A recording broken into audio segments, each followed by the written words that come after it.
അനുമതിയില്ലാതെ ഹജ്ജ് നിർവഹിക്കുന്നവർക്കെതിരെ 20,000 റിയാൽ വരെ പിഴ ചുമത്തും. പിഴയ്ക്ക് പുറമെ നാടുകടത്തൽ ഉൾപ്പെടെ കടുത്ത ശിക്ഷ അനുഭവിക്കേണ്ടി വരുമെന്നും സൗദി മുന്നറിയിപ്പ്. സന്ദർശക വിസയിലുള്ളവർ നിയമലംഘനം നടത്തിയാൽ കൊണ്ടുവന്നവർക്കും ശിക്ഷ നേരിടേണ്ടി വരും. അനുമതി പത്രമില്ലാതെ ഹജ്ജ് നിർവഹിക്കുകയോ നിർവഹിക്കാൻ ശ്രമിക്കുകയോ അതിന് സഹായിക്കുകയോ ചെയ്യുന്നവർക്കെതിരെയാണ് കടുത്ത ശിക്ഷാ മുന്നറിയിപ്പ്.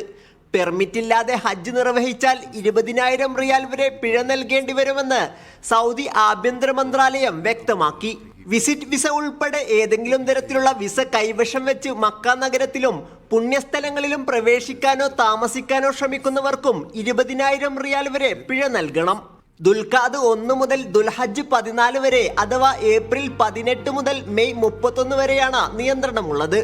ഈ കാലയളവിൽ ഏതെങ്കിലും തരത്തിൽ പിടിക്കപ്പെട്ടാൽ വിസിറ്റ് വിസ നൽകിയവർക്കും ശിക്ഷ ലഭിക്കും. 1,00,000 റിയാൽ വരെ ഇവരിൽ നിന്നും പിഴ ഈടാക്കുമെന്ന് മന്ത്രാലയം അറിയിച്ചു.